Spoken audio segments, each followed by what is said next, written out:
Get ready for the action, because we are kicking things off with the best wildcard performances in the MotoGP era. We are looking back at incredible moments where riders made a huge impact even when they weren't the main focus. We're talking about Akira Raio on Suzuki, Valentino Rossi on Honda, Michel Pirro on Ducati, Ben Spies on Suzuki, and Dani Pedrosa on Red Bull KTM Factory Racing. These were the moments that defined a generation of racing. Here's a simple way to protect your phone without stress. This ALEN 3-pack comes with tempered glass screen protectors, camera lens protectors, and an installation frame for an easier, cleaner fit. It's clear, case-friendly, and built to help guard against scratches and everyday bumps. Check the link in the comments to get it on Amazon. Next up, we dive into the latest on the big players. Ducati CEO Claudio Domenicali has confirmed that Marc Marquez's 2027 MotoGP contract is pretty much finalized. We hear that while most believe it was settled, there are just a few final details remaining before the official announcement drops. We also look at the bigger picture regarding the negotiations slowing down rider signings for 2027. The drama continues as we look at the team lineup changes. Red Bull KTM Tech 3 has made a crucial call, with Jonas Folger stepping in to take the reins for the 12 at Le Mans, replacing Viñales. This move is happening because Viñales is still recovering from shoulder surgery, and we'll explore what this means for the upcoming race weekend. And finally, the latest on rider availability. Maverick Viñales is forced to miss another MotoGP round, withdrawing from the French Grand Prix at Le Mans due to his ongoing shoulder injury. Tech 3 has named Jonas Folger as the stand-in, and we break down the implications for Viñales' 2027 prospects.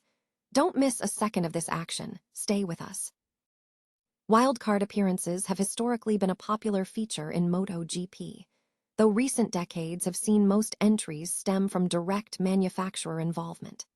As the championship has matured, it has become significantly harder for any rider, regardless of testing mileage, to immediately compete at race weekend, as wildcard entries often prioritize evaluating new components over securing a front-row finish. However, the last 2 decades have yielded several standout results, particularly when favorable weather conditions helped equalize the competition. With MotoGP set to ban wildcard entries starting in the 850cc regulation cycle in 2027, the Autosport team looked back at 5 riders who made a significant impact during guest appearances. One landmark moment occurred at the 2002 Japanese GP, marking the shift to the 1000cc MotoGP era. Suzuki test rider Akira Raio launched brilliantly from 7th to take an early lead, only to be overtaken by factory Honda rider Valentino Rossi at the final chicane. Despite being challenged, Raio mounted a fight back, ultimately securing an impressive podium finish just 1.5 seconds behind the winner. Michel Pirro demonstrated resilience as a wildcard in the 2018 season finale. Despite an early crash at Valencia, a lengthy red flag allowed him to remount, and he charged through the field to claim 5th place, later moving up to 4th.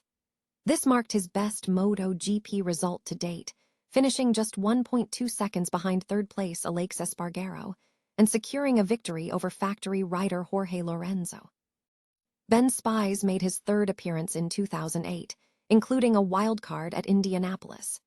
After a slow start, he quickly recovered to 6th before engaging in a thrilling battle with reigning champion Casey Stoner. Although the race was shortened by a hurricane, Spies' performance was deemed impressive, leading to his move to Yamaha in 2009. Dani Pedrosa, who called time on his MotoGP career in 2018, has made 4 wildcard appearances in recent years, consistently impressing with his speed. At the 2023 San Marino GP, he qualified 5th and achieved a double top 4 result, nearly taking the podium in the sprint race. He continued to break into the top 3 in subsequent events. Paul Espargaro, whose full-time career was interrupted by an injury in 2023, remains a quick rider. In 2024, he secured a 9th-place finish in the sprint race at the Red Bull Ring and another top 10 finish at the San Marino GP, proving highly competitive in the KTM fold. Other notable guest appearances include Troy Bayliss, who won the 2006 Valencia GP as a replacement for Seat Gibernau, and Katsuki Nakasuga, who finished second in 2012 as a stand-in for Spies. Furthermore, Olivier Jack achieved Kawasaki's first MotoGP podium in 2005, and Jonathan Rea demonstrated his potential with 2 top 10 finishes in 2012 as Casey Stoner's substitute. More recently, Takaki Nakagami finished 6th aboard the Honda RCV at a rain-hit French GP, where Johan Zarco won on the same machine. Ducati CEO Claudio Domenicali has indicated that Marc Marquez's 2027 MotoGP contract is pretty much finalized. While the reigning world champion's future remains officially unconfirmed, Domenicali suggested that only minor details are pending, with an official announcement expected soon. He attributed the delay in rider signings to ongoing negotiations between manufacturers and MotoGP's commercial rights holder, which are impacting 2027 planning. Domenicali expressed optimism, stating, "It seems to me that we're getting closer to a comprehensive solution, so I'd say we'll have clarity soon." In contrast to Marquez, title leader Marco Bezzecchi has secured a new 2-year deal with Aprilia ahead of the Sepang pre-season test. The competitive landscape is shifting, with Pedro Acosta anticipated to join the Ducati factory lineup alongside Marquez in 2027, while Pecco Bagnaia is slated to join Bezzecchi at Aprilia. Marquez continues to navigate his season, trailing Bezzecchi by 44 points in the standings. Following a dramatic sprint victory at Jerez, Marquez suffered an early crash during the Grand Prix, which further impacted his title challenge. Domenicali commented on Marquez's recent recovery, noting that the extended break between COTA and Jerez aided his recovery from a significant shoulder injury. He emphasized the high level of commitment required, stating, "To ride these bikes at the level needed to win, you really need to be at 101%. 98% isn't enough. We'll see what the situation is from here on out, but he feels good." Jonas Folger is set to step in for Maverick Viñales at the upcoming Le Mans MotoGP race, filling a crucial role for the Red Bull KTM Tech 3 team as Viñales continues his recovery. KTM confirmed that while Viñales is recovering well from recent left shoulder surgery, the 5th round of the season is too soon for him to return to full fitness. Viñales recently visited the Red Bull Athlete Performance Center, where he made the decision to extend his absence to ensure a full recovery on the KTM machinery. Consequently, Folger will pilot the KTM RC16 alongside Enea Bastianini in the Red Bull KTM Tech 3 pit box for the event.